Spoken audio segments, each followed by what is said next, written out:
급하게 오늘 이 자리를 마련하다가 보니까 모든 장소들이 우리가 자주 사용하는 세종문화회관도 장소가 안 되고 또 모든 서울 시내 호텔들이 다 꽉 차가지고 부득불 여러분들을 이 자리로 모시게 되었습니다. 우리 대한민국은 1948년 이승만 건국 대통령이 4대 기둥을 통하여 세워진 나라입니다. 자유민주주의, 자유시장경제, 그리고 한미동맹, 기독교 입국론이라고 하는 이 4대 기둥 위에 박정희 대통령이 집을 잘 지어서, 그래서 이승만의 설계도와 박정희 대통령의 시공을 통하여 이제 우리가 전 세계 10위권의 나라로 성장한 나라입니다. 아이비리그 교수들의 논문들을 보면, 특별히 하버드 대학의 경제학 교수인 로버트 베로의 주장에 의하면 2차 세계대전 이후에 새로 생겨난 나라, 또 독립된 나라가 148개라고 합니다. 나라가 148개 중에서 먹고 사는 문제, 산업화되고 인간이 사는 기본적 제도, 민주화를 2개를 달성한 나라는, 이건 정말 박수 쳐야 됩니다. 대한민국 하나밖에 없다고 합니다. 싱가포르 있지만 그거는 500만 밖에 안 되는 도시국가고, 대만 있지만 1800만, 2000만 밖에 안 되는 규모고, 인구 5천만을 가진 이 정식 국가의 형태를 취한 국가 중에서 148개입니다. 그 중에서 유일하게 대한민국만이 이 기록을 세웠다 하는 것은, 이것은 이승만과 박정희의 그야말로 하늘이 내려준 지도자가 있었기 때문에 그 일이 이루어졌다고 봅니다. 이렇게 잘 나가던 대한민국에 드디어 강도 한 마리가 나타났습니다. 그 사람이 누구죠? 문재인! 그 뭐 다 잘 아십니다. 근데 문재인이가 이제 갑자기 나타났다고 보면 안 됩니다. 제가 한국 근대사와 한국 건국사를 그야말로 목숨 걸고 제가 공부를 해보니까, 문재인이가 우연히 어느 날 갑자기 나타난 것이 아니고, 이것은 이승만 대통령이 국가를 세울 때, 그때에 강력한 반발 세력으로 나타난 박헌영의 바로 남로당, 조선인민공화국, 전 국민의 78%가 박헌영한테 속았습니다. 그때 이 박헌영은 이 거짓말에 아주 능수능한 재주가 있는데, 이 말 한마디의 거짓말로 국민들을 다 틀어지었죠. 저 워싱턴에 있는, 하와이에 있는 이승만 박사가 전화가 왔는데, 연락이 왔는데, 날 보고 나라를 먼저 세워놓으라 그랬다. 이 거짓말입니다. 또 상해에 있는 김구 선생님이 연락이 왔는데, 나라를 먼저 세워놓으라고 나한테 연락이 왔다. 이 거짓말을 가지고 국민들을 속여먹어서, 그때는 방송도 없고 뭐 유튜브도 없으니까 포스터를 만들어서 대통령 이승만, 그 밑에 주석 김구, 이 포스터를 전국에다 다 붙여버렸습니다. 면사무소 단위로. 전 국민들이 그냥 확 속아버린 거죠. 그 말에. 왜? 이승만과 김구가 누굽니까? 절대적인 사람이죠. 그 두 어르신이 부탁했다고 하니까 전 국민이 거기에 가입한 사람이 몇 프로냐? 전 국민의 78%였습니다. 그래서 이제 9월 6일 날 박헌영 이놈이 진명여고 강당에서 공식적으로 국가를 선포했어요. 이름이 조선인민공화국입니다. 그 후에 이제 이승만 박사가 10월 16일 날 한국에 딱 귀국하니까 박헌영 이놈이 이승만까지도 제껴먹으려고 막 쇼를 한 거예요. 큰 절을 하면서, 박사님 오신다고 수고했습니다. 너무 힘드실 것 같아서 내가 나라를 먼저 하나 세워놨네요. 이름이 뭐냐? 그랬더니 조선인민공화국입니다. 그랬더니 그때 이승만의 턱이 떨리기 시작했습니다. 이 아이 개자식아 누가 이런 날을 세워놓으라고 했어. 그러니까 영상에 보면 박헌희가 깜짝 놀랍니다. 깜짝 놀라면서 그러지 마시고 화내지 마시고 여기서 대통령 하십시오. 내가 이런데 대통령 하려고 여기 온 줄 알아? 그때부터 뭐 박헌영과 이승만의 치열한 싸움이 이제 시작되는 거죠. 그런데 그때 이승만 대통령을 도왔던 영락교회 장로님인 오제도 특별검사에 의하여 박헌영이 북한으로 쫓겨가게 되었습니다. 그때의 그들의 세력, 그 남로당의 세력이 얼마였었냐? 540만이라고 파악이 되어 있습니다. 제가 파악해 보니까. 근데 그때 이제 이승만의 건국운동에, 눈물의 이승만의 연설에 대부분이 다 전향을 했고, 그리고 6.25 때에 인민군이 내려와서 낙동강까지 갔다가 북한으로 올라가면서 동네에 있는 지역 발갱이들을 10만 명을 데리고 올라갔습니다. 10만 명을. 그 다음에 또 이승만 대통령이 세 가지의 구호를 외쳤는데, 절대 공산주의는 안 돼. 빨갱이는 안 돼. 국민 여러분, 여러분들은 빨갱이가 뭔지 공산주의가 뭔지 잘 모르지만 나는 미국에서 이것만 일생 연구하러 왔다. 절대 안 돼. 네, 두 번째는 뭐냐? 전향하랍니다. 전향하라. 전 국민이요, 혹시 모르고 속아서 박헌영한테 가입된 사람은 전향하십시오. 이 외침에 많은 사람들이 전향을 했고, 그 다음에는 이제 그래도 내 말이 이해가 안 되냐? 그래도 빨갱이가 좋으냐? 사회주의가 좋으냐? 공산주의가 좋은 사람은 여러분들이 좋아하는 나라가 있다. 북한이다. 그걸로 가라는 거예요.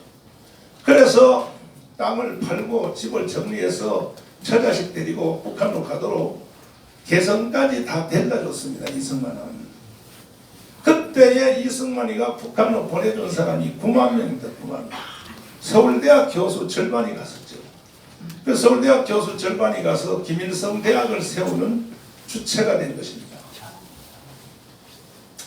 그리고 북한으로 보내준다 해도 안 가고 전향하려 해도 안 하는 사람은 백선엽과 백인영을 앞세워서 그때부터 속탄작전을 펴는 겁니다. 오늘날 한국에 많은 지도자가 있어도 이승만 같이 하는 사람이 없다는 이유는 뭐냐? 앞에 두 개는 할 수 있어요. 뭐 전향하라, 뭐 구호를 외치고 설득하는. 근데 이승만은 해도 안 되는 사람에 대해서는 얄짤 없습니다. 그때부터 이승만은 처단하는 것입니다. 오늘날 지도자들이 이명박도 그렇고 박근혜도 그렇고 이 처단을 잘못해가지고 오늘 세상이 이렇게 됐는데, 그리고 난 뒤에 그들의 세력이 얼마나 북한으로 갔고 얼마나 남아있고 이 규모가 파악이 안 됐어요. 그동안 남아있는 사람들이 70년 동안에. 근데 이 문재인 씨가 이 시대에 크게 기여한 기여가 하나 있습니다. 뭐냐? 70년 동안 그동안의 땅 속에서 고정간첩 내지는 준고정간첩 또 고정간첩을 돕는 사람, 이런 사람들의 인구가 얼마냐 하는 걸 파악이 불가능했어요. 저도 20년 동안 도대체 그들이 얼마나 될까 이걸 계속 추적했는데 불가능하더라고요. 그런데 드디어 이 문재인 씨에 의하여 문재인이가 대통령 되니까 땅속에 있었던 그들의 세력이 다 표면화 들어 올라왔습니다. 네, 다 올라왔습니다. 자기들이 간첩이다. 우리가 그동안에 우리가 해서 오늘은 세상이 이렇게 됐다 주장하는 사람이 다 합쳐보니까 얼마 안 돼요. 50만 명 정도입니다. 50만 명. 이걸 우리가 주로 주사파라고 부르는 겁니다. 50만 명 드러났습니다. 그런데 문제는 인구의 5천만 중에서 50만밖에 안 돼도 그들이 청와대를 점령하고 그들이 국정원, 기무사, 검찰, 경찰, 언론, 법원, 심지어 우파 시민단체까지. 제가 애국운동을 처음 이제 박재익 장로님하고 시작할 때에 재향군의 회장님이었죠. 그때 저는 주로 3개 안보단체하고 같이 했습니다. 모은 것은 우리가 모아놓고 연설하거나 하는 것은 다 그들이 했는데 재향군인의 고엽제 경무회였습니다. 3대. 그런데 그들이 요즘요 애국운동하러 안 나와요. 여기에 왜 안 나오냐고 내가 물어봤어요. 뭐 박지도 장군 뭐 다 옛날에 저하고 친하지요. 애국운동 같이 했으니까 물어보니까 그 중에 몇 분은 뭐냐면 자기 며느리가 공무원이다 이래요. 공무원. 그 공무원 잘리니까 며느리가 큰날에 아버님 절대로 나가지 마십시오. 절대로 청강 목사 옆에 가면 나는 잘립니다. 청강 목사 옆에 가지 말라. 그래서 다들 그렇게 돼요. 또 그 3개 안보단체는 연금을 타잖아요. 월남전 갔다 온 보육제. 그거 돈요 2만원 3만원 더 줘요 정부가. 문재인이가. 그러니까 그것도 깎일까봐 겁나서 또 안 나오는 거예요. 그러니까 지금 대한민국은 전체가 다 정하게 됐는데 조금 제가 여러분에게 용서를 구하고 말씀을 드리면 이 문재인이가 먹지 못한 단체가 딱 하나가 있습니다. 한국교회입니다. 교회. 한국교회는 근데 문제는 한국교회도 점령은 안 당했지만 교회 안에 어르신들이 누가 나오나요? 한기점 대표회장, 내가 25대 대표회장인데 그 앞에 훌륭한 분들이 많이 있죠. 뭐 길자연, 이영규, 지덕, 뭐 이광선 어른들이 지금 아직도 생생하게 있지 않습니까? 그분들도 보니까 나서지는 못하는 거야. 근데 난 작년에 이제 2달 깜빵도 갔다 왔고 그래서 내 인생이 이제 더 이상 이 더러운 세상 보고 살면 뭐하냐. 차라리 내가 애국운동하다 죽는 게 낫지 하고 작년 6월 8일 날 시국선언문을 발표해서 나왔더니 처음에는 국민들이 종교인이 왜 떠들어 목사가 기도나 하지 뭐 목사가 왜 또 사회 문제를 왜 떠는 그러다가 나라 TV를 통해서 같은 말을 계속 했습니다. 계속 이 나라는 망한다. 이유 7가지 한미동맹 파괴, 소득주도 경제성장, 안보 해체, 원전 파기, 또 낙동 뭐 4대강 보 해체, 또 국제외교 왕타, 문재인은 간첩이다. 이걸 계속 떠들었거든. 제가 떠드니까 한 달쯤 지나니까 국민들이 알아듣더라고요. 그래서 얼만큼 알아들었나를 확인하기 위해서 부산, 울산, 포항, 대구, 대전 막 전국에 다니면서 대회를 해보니까 우리나라 역사상 그동안에 정치 집회, 종교 집회 많은 집회가 있었는데도 유일하게 나타난 현상이 하나 있습니다. 뭐냐?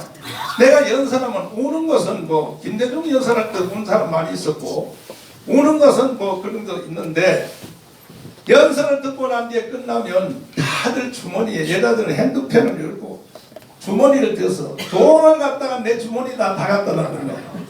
여러분 그런 집회 봤습니까? 나는 40년 목회하면서요 설교 아무리 잘해도요 성도들이 헌금을 안 하려고 그래. 그런데 이번에 이 현상은요 돈을 갖다가 내 주머니 다 갖다 놓는 걸 보고 이야 이제 나라가 살게 됐다. 이 가운데 여러분 중에 다 만원 이상은 나한테 다 준 사람들이에요. 맞죠? 그래서 이제 8월 15일 날 그러면 중앙대회를 한번 해보자 했더니 작년 8월 15일 날 엄청나게 모이고 우리 한번 계속 밀어제끼자. 10월 3일 날 해서 10월 9일 그 다음에 25, 26일 해서 오늘까지 토요일 날 집회를 통하여 이제 자유우파 국민들의 마음이 건국 후로 가장 강화문 광장에 전체가 지금 다 모여 있습니다.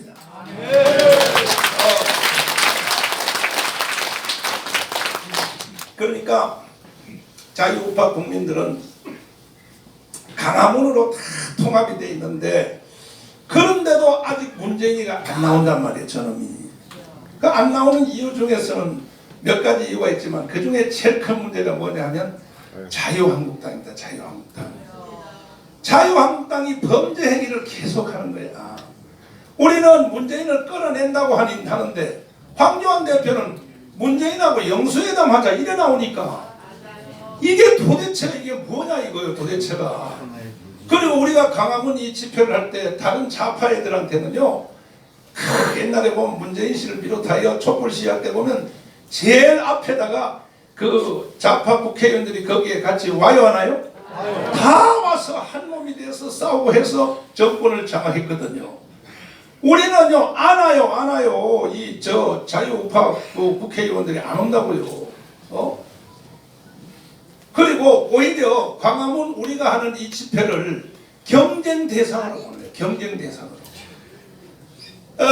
큰 것도 뭐 저는 이해할 수 있지만은 특별히 작년 연말에 한 달 전에 3대 악법 3대 악법을 힘도 한번 써보지 못하고 그냥 문재인한테 내주는 걸 보고 이건 나라 다 됐구나.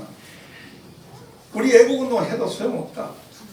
아니 우리의 선수가 자유한국당 국회의원들이 3대 악법을 원수한테 힘도 한번 못 써보고 다 내주는데 그때도 사실 저희들이 그것을 막는데 우리가 함께 도우려고 월요일날 최초로 조갑재 선생님의 그 논평에 의하면 건국 후 70년 만에 자유우파 시민단체가 국회를 점령하기 것이 처음이라는 거죠. 월요일날 저는 그때 그 동원하기 위해서 문자 메시지를 1200만 통을 보냈습니다. 1200만 통. 여러분 다 받으셨죠? 그래서 그날 여의도를 완전히 점령했거든요. 점령했을 때 문희상이가 한 말 기억하십니까? 자, 이 사건은 야당 여당 대표가 빨리 합의하라. 합의 없이는 절대로 이것을 통과할 수 없다. 문희상이가 그 바짝 먹었다고 그날. 그럼 이틀만 더 갔으면 화요일 수요일만 더 갔으면요 끝장날 문제인데 월요일날 저녁에 자유한국당 관계자가 나한테 전화 왔어요. 목사님 화요일부터 오지 마세요. 그러면 나를 보고. 왜 그러니까 폭력 집회에 오해를 받을 가능성이 있기 때문에 오지 말라는 거야. 그래서 내가 소리 지르면 그랬습니다. 좋아, 안 갈 테니 당신들이 책임지고 끝장 내라 그랬대. 끝장 낸대. 내기는 뭘 내요. 그래서 첫날은요 김문수 지사님 그 다음에 여기에 뭐 아까 사회하신 김수열 회장님을 비롯해서 막 마이크 잡고 앞에서 해서 사실 그날 끝장 나는 날입니다. 그런데 괜히 말이야 지들이 못하면 우리가 하도록 놔두지. 아니 자기들이 한다고 해놓고 결국은 3대 악법을 힘도 못 쓰고 그냥 내어주는 걸 보고 더 이상 자유한국당 저 사람들만 보고 갔다가 저는 그때의 그 사건을 어떻게 해석하냐 역사적으로 앞으로 나는 역사가들이 어떻게 기록할지 모르지만 저는 그들에게 지각을 주기 위해서 미리 내가 각을 잡아놨습니다. 1910년도에 고종이 대한민국을 일본한테 넘겼다면 작년에 3대 악법을 문재인한테 넘겨준 자유한국당의 행위는 바로 대한민국을 북한에 넘겨준 사건이라고 나는 그렇게 해석하는 거죠.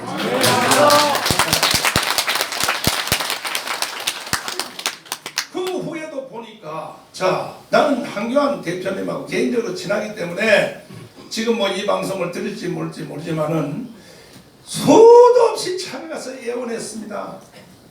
수도 없이 애원할 것 없이. 그리고 일어날 일들에 대해서 저는 선지자적 입장에서 제가 말씀을 드렸어요. 이제 과거의 실수는 다 했다고 치고 앞으로 되어질 큰 나라가 살려 죽는 사건은 공천위원장을 잘 세우는 일입니다. 그리고 개인적으로 내가 부탁해서 공천위원장이 정해지면 3일 전에는 꼭 저한테 한번 말씀해 주십시오. 제가 그래도 이 시대에 기도하는 사람입니다. 사정 했더니요 결국은 가만히 있다가 푹 찔러낸 거예요. 계속. 그러니까 황교안 대표님이 정치를 몰라도 한참 모르는 거예요. 제가 이 말 해설까지 다 해줬거든요. 장로님, 난 개인적으로 장로님이라고 부르는데 장로님 공천위원장 딱 세우면 그날부터 장로님은 끝입니다. 모든 권세가 그 사람한테 닿도록 하고 오히려 그분이 장로님의 덩어리에 칼을 꽂을지도 모르니 이 사건 하나는 꼭 저한테 상의해 주시고 아웃라인의 조건을 제가 먼저 말씀드리면 첫째, 이번에 설 공천위원장은 첫째는 공천위원장의 이름이 딱 언급되면 그 사람 이름 때문에 당 지지율이 10%는 올라갈 수 있는 사람. 여러분 동의하십니까? 네. 그런 사람을 찾아냅니다. 두 번째는 30, 40대 애들이 광란을 일으키는 사람. 야 됐다. 우리도 자유한국당에 들어가자.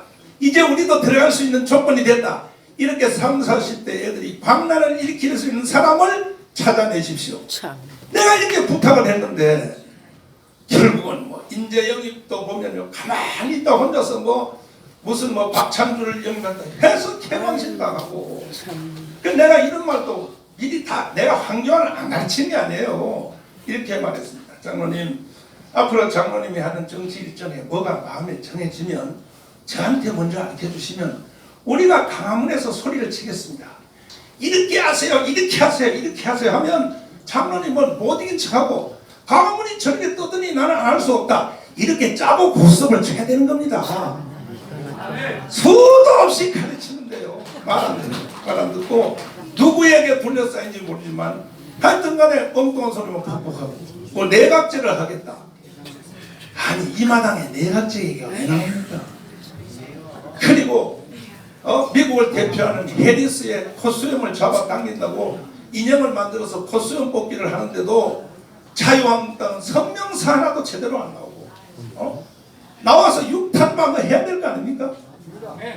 그리고 3대 압박을 내어준 바로 그 주체인 바로 그들 국회의원들이 또 지금 그들이 폐감면들끼리 모여가지고 자기들끼리 재공천 받아서 4월 15일날 또 국회의원 하려고 덤비는 걸 보니까 이런 상태는 절대로 못 이깁니다. 우리가 이길 수가 없습니다. 이길 수가.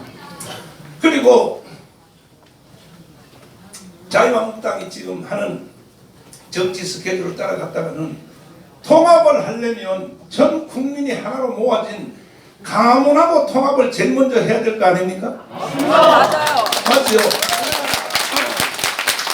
그런데 우리는 어떻게 대하느냐 하면 우리는 본처인 조강지처를 대하듯이 대하는 거예요. 조강지처는요 이미 애를 낳고 몸을 버렸기 때문에 아무리 때리고 치어박아도 집 나가요 안 나가요? 안 나가죠? 황교안 대표님이 나를 꼭 조강지처로 보는 거야. 너는 발로 걷어차도 이 자식아 너는 나한테 올 수밖에 없어. 처번요 말만 한마디로 세게 해서 밥 빨리 처먹어 이러면 바로 집 나가버려 처번. 그런데 첩까지도 안 되는 존재인 유승민한테 가서 3대 조건을 다 들어준다 그랬고 공동대표한다 그랬고 당 이름도 해체하고 유승민하고 같이 한다 그러면 그러면 당을 해체하고 유승민한테 갖다 바치려면 강화문에 나왔다 갖다 바쳐야죠. 강화문에다가. 그래요 안 그래요? 이제 앞으로 이제 여러분들 한 사람 한 사람 소개를 내가 다 듣겠습니다만은 오늘 제가 지금 각을 잡은 여기에 대해서 나는 그렇게 생각 안 한다. 그래도 목사님은 오늘까지 이렇게 잘 해오셨는데 우파를 분열시켰냐 이런 말들을 제 댓글 중에 100개 중에서 3개 정도가 그렇게 말하는 분이 계세요.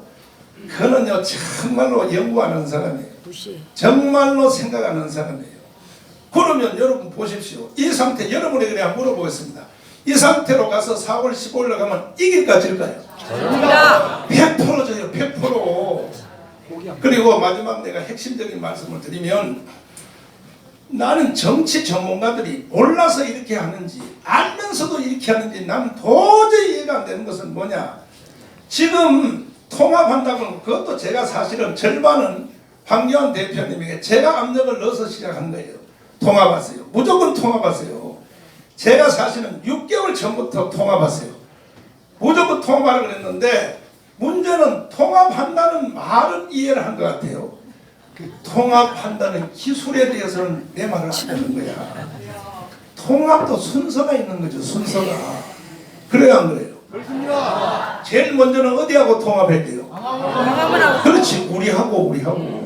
우리하고 한 뒤에 우리하고 통합을 딱 해버리면 나머지는요 유승민 무슨 뭐 보수 신당이고 뭐고 여기 있는 뭐 새벽당이고 뭐고 이현주 의원이 여기 오셨는지 모르지만 모든 사람들은요 다 우공당까지 존재가 없는 거야. 우리하고 통합 딱 해버리면 이제 그들은요 우리를 받아달라고 이렇게 나올 수밖에 없단 말이야. 맞죠? 우리가 통합 안 된 상태에서 유승민하고 하겠다고 하니 유승민의 힘을 딱 주고 너 나하고 통합 안 하면 너도 주고 이렇게 뭐가지 힘을 주는 거야. 우리하고 통합 다 하면요 유승민하고는 해도 되고 안 해도 되고 우공당하고도 해도 되고 안 해도 되고 황교안한테 절대적인 권위가 생긴다 이 말이에요. 우리하고 통합을 먼저 해놓으면. 맞죠? 그런데 이제 저는 정말로 이게 저는 마지막 기회라고 생각하고 건국 후 70년 만에 드디어 리턴 매치가 이루어졌다. 70년 전에는 이승만과 박헌영의 싸움인데 그때는 하늘이 내려준 이승만이라고 하는 사람이 있었습니다. 그래서 절대 불리한 78%의 국민들이 넘어갔음에도 불구하고 이승만은 싸워서 이겨서 대한민국을 세운 것입니다. 근데 상황은 1945년도와 똑같아졌습니다. 지금 현재 상황은 똑같아졌는데 저쪽은 박은영보다 100배 더 센 문재인이라고 현역 대통령이 나와 있는 거예요. 우리 쪽에는요 이승만이 없는 거예요. 이승만이. 그래서 제가 어떻게 이승만과 비교할 수 있겠습니까? 비교도 안 되고 그건 그렇게 말하면 신성모독이죠. 그러나 이승만이 없으니까 나도 한번 이승만의 흉내라도 한번 내보자 하고 제가 나온 거예요. 지금. 그랬더니 이제 드디어 김문수 지사님이 보니까 이승만의 한 80%는 따라간 것 같아요. 내가 김문수 지사님을 왜 좋게 봤냐? 저는요 자칭 선지자거든요. 인정해 주십니까? 선지자는 앞으로 되어질 일을 나중에 알아요? 먼저 알아요? 먼저 알아요. 저는 김문수 지사님이 현역 경기지사를 할 때에 아침에 기도하는데 성령이 김문수를 만나라 이렇게 말하는 게 성령이. 그래서 경기지사실로 찾아갔어요. 제가 찾아가서 지사님은 경기지사로 끝나지 않습니다. 대한민국을 책임을 져야 됩니다. 그랬더니 웃으면서 그러기 위해서는 지금부터 이승만 공부를 하세요. 내가 그랬더니 잠깐 기다리세요 하더니 어디 저 창고에 가더니 책을 하나 가지고 나왔어. 보니까 나보다가 이승만 책을 먼저 썼더라고 지사님이. 이거 왜 써요? 그러니까 전 경기도 공무원들에게 가르치라고 썼대. 이승만 책을. 그래서 야 성령이 김문수 만나러 간 게 이게 맞구나 틀림없이. 그래서 이제 앞으로 그 다음부터는 이 김문수 사람이 실수한 거야. 뭐냐? 앞으로 대한민국을 바로 세우기 위해서 나하고 일주일에 한 번만 만납시다. 그랬더니 그때는 대답해놓고 그 후에 전화했더니 전화도 안 받아버렸나.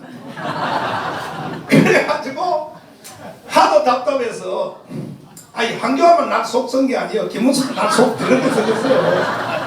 그래가지고 내가 기독교 기자 100명을 모아서 발레소트에서 내 돈 3,500만 원 들어가지고 포럼을 했어요. 그리고 지사님을 불러냈어. 현역 경기지사에 불러내가지고 내가 계속 사회를 하면서 거기 이제 한국 교회 지도자 다 모아놓고 뭐 신촌 성경교회 이정희 목사님 여기 뭐 다 전체를 모아놓고 내가 사회를 하면서 일부러 유도하는 거야. 이제 우리나라 국민들이 다 김문수를 좋아하도록 하려고 일단 기독교계부터 틀어져야 되기 때문에 일부러 내가 물어봤어. 결혼식 어디서 했어요? 그러니까 교회에서 했습니다.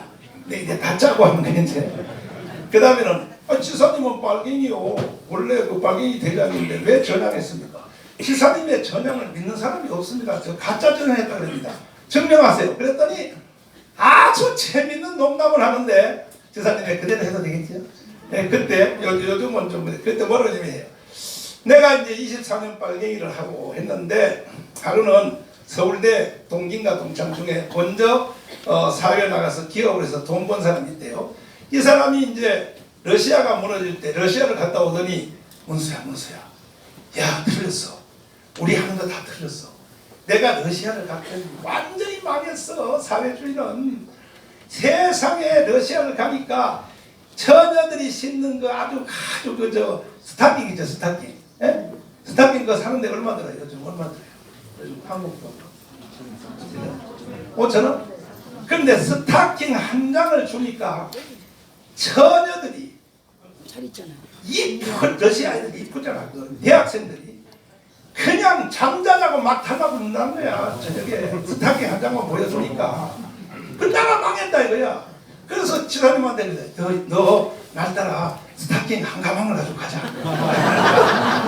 친구가 그랬다는 거야. 그래서 지사님은 또 거기에 넘어갈 수 없지. 그래가지고 현장 눈을 확인하기 위해서 저 유고 체코 그쪽 그 공산주의학 거기를 가봤더니 참혹하다. 그래 그걸 보고 김문수 지사님은 전향을 했다. 이렇게 설명을 하는 거예요. 그래가지고 이제 김문수를 내가 키워내려고 이제 난 돈도 3,500원 더서 하는데 그 후에 전화했더니 또 전화 안 받아버렸더라.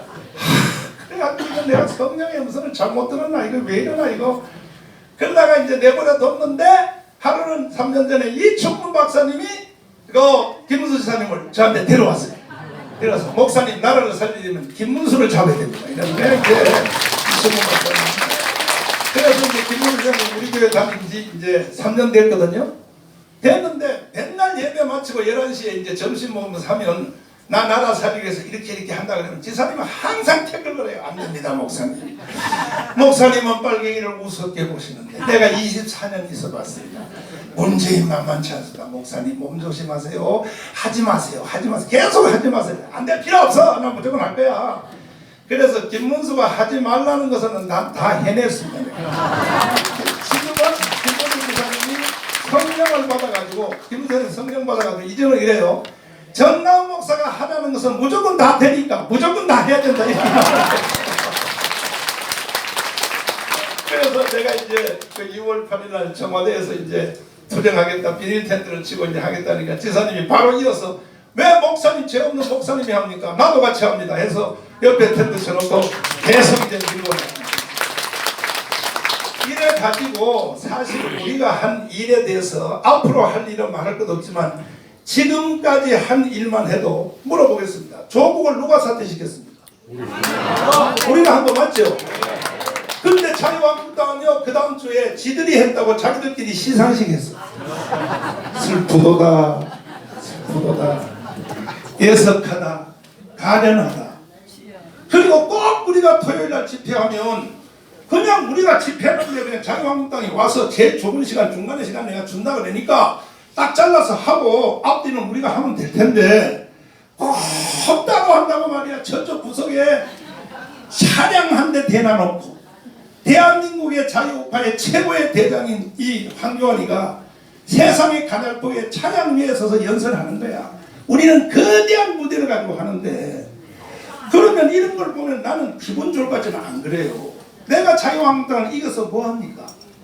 황교안을 망치면서 뭐합니까? 오히려 우리 목표는 황교안을 세우는 게 목표인데 그러니까 우리가 무대 다 만들어서 여기 와서 하라고 그렇게 사정해도 자유한국당을 둘러싸고 있는 황교안 세력이 절대로 목사님 강하면 가까이 가면 안 됩니다. 왜 그러냐? 걔들이 그렇게 하는 이유가 있어요. 왜냐하면 내가 황교안 대표님에게 가까이 가면 지들 정체가 드러나야 안 드러나요? 드러나니까 지들이 쫓겨날 것 같으니까 아예 나를 못 오도록 계속 바리케이트를 치는 거예요. 지금까지도 마찬가지예요. 지금까지도. 그래서 그럼에도 불구하고 저는 이 상태로 가면 4월 15일 날 151석이라도 한 석이라도 이기기만 한다면 내가 뭐하러 이 일을 하겠습니까? 난 다음 집회 안 합니다.